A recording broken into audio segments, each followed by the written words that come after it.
Hello, I'm Jeffrey McNeil, and this is my review of Digimon Story CYBER SLEUTH. After being threatened by a hacker while chatting online with your friends, you're forced to log into the online network Eden, where your life is turned upside down by a chain of strange and disastrous events. Rescued by a private detective named Kyoko, you end up as her assistant as you try to unravel mysteries both mundane and world-shattering. The main story is actually pretty decent and reminds me a great deal of the older Digimon animated series. With solid escalation of threats as you progress, the story isn't afraid to treat you like an adult. As anyone familiar with the Digimon series can attest, it's always had some very dark storylines, and CYBER SLEUTH is no different. From brainwashing to murder and even international organ harvesting, your job as a cyber sleuth has you tackle a wide variety of cases and foes. I'm not actually joking about that. That one really caught me off guard. Unfortunately, the story has more than a few issues. The game constantly bounces between upbeat and disturbingly dark at the drop of the hat, preventing the game from having a consistent tone. Even when things are absolutely awful and terrible and world-shaking, you can have like a case where you go out and have dinner with Digimon. Or buy a newspaper. It's very inconsistent. Translation is also a major issue plaguing the game's story. Much of the script seems to be machine translated, making sentences almost nonsensical in places. Sometimes you'll be given a dialogue choice, but instead of clearly defined choices, you receive a paragraph of text that makes absolutely no sense. Characters are also highly annoying. Besides Kyoko, Goro, and one late addition to the cast, everyone is so painfully anime that it hurts. Nokia is the absolute worst, and she gets massive screen time. It's hard to care about the struggles of characters that I just don't like. Graphically, the game is pretty mixed. The human characters' environments are uninteresting or outright bland. 90% of the dungeons look like this. Glowing blue. But the Digimon are the stars of the show here. Each is carefully modeled, fully animated, and generally look good. Signature attacks, which all rookie or higher Digimon have, will be familiar to any of the older fans of the series, and are quite faithful to the original animations. In terms of sound, the game kinda falls apart. Music in the digital areas can be quite grating and annoying, and the entire soundtrack is either bland or painful to listen to. Or, whenever you're in the digital world, you get to listen to this for hours on end.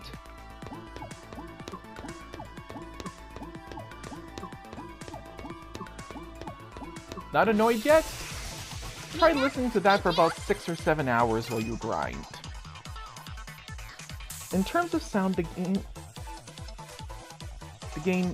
just absolutely falls apart. Yeah.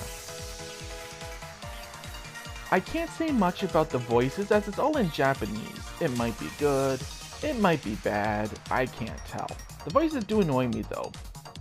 Finally, in addition to annoying digital step sounds, sound effects lack any impact in battle, and you will be listening to a lot of them. Considering how powerful Digimon are supposed to be, it's very, very tame. Just listen to this. This is Mastermon's signature attack.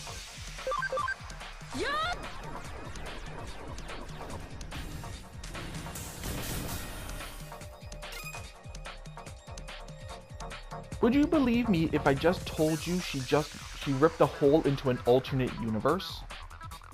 That's actually canon, and the sound doesn't reflect that power that she used. Here's another signature attack.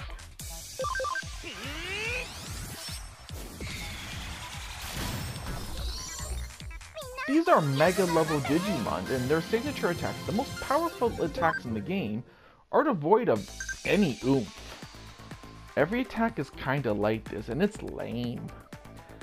Digimon Story Cyber Sleuth is a monster capture style turn-based RPG, and is decently well done.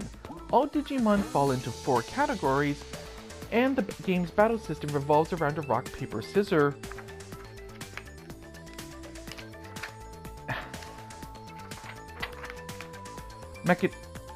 mechanics of types.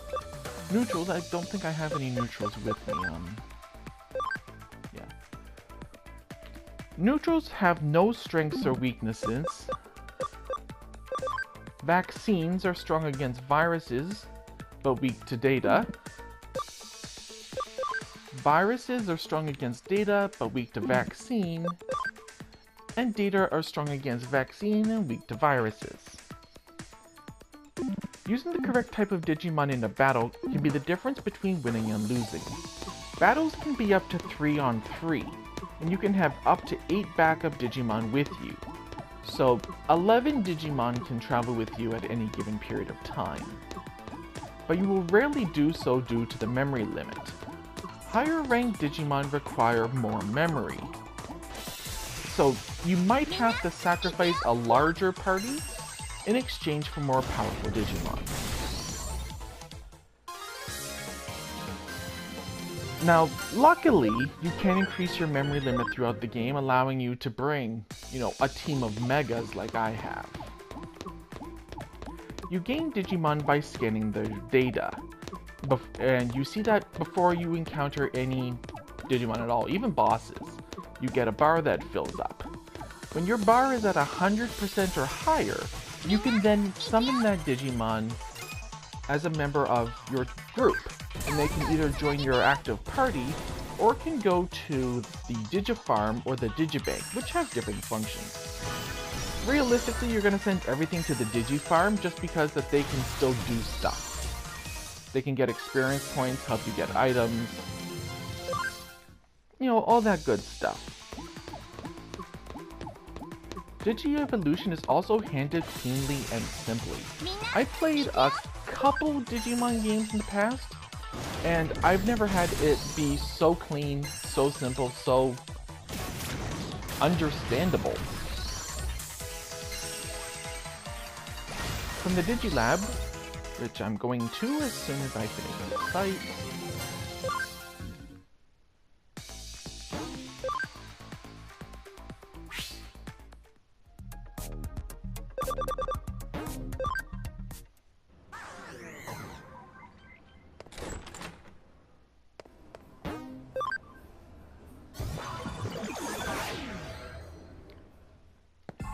you can check on each and every one of your Digimon's Digi-evolution requirements. So here's Edamon. To see if to get Metal Edamon, he has to be level 45, 100 SP, attack, defense, ABI, and it's very, very simple. Finally reaching the requirement of your favorite Digimon or gambling on an unknown like this is quite thrilling. You can even de-digivolve back to one of your previous forms, allowing you to follow a completely new Digi-evolution tree if you wanted to, and there are no long-term effects. So I can turn Blue Miramon here into a Devilmon, or even back to a rookie level or even a baby level, and just follow a completely new evolution tree, since they have multiple Digi-evolution trees. While players are generally free to go or do whatever they want within reason, the game's structured by a case-by-case basis. Come on, stuck in a couch. You pick a case from the whiteboard. Some are optional, some required, then go complete a mission for a reward. Having to come back to the whiteboard and not being able to pick multiple cases at once is a bit of a pain. Overall, Digimon Story Cyber Sleuth is a pretty good RPG, and it might very well be the best Digimon game ever made. With a decent story, solid gameplay, and addictive Digivolution system, its positives outside the bad translation, characters, and sound issues with ease. This has been Jeff McNeil. Thank you for joining me, and I'll see you next time.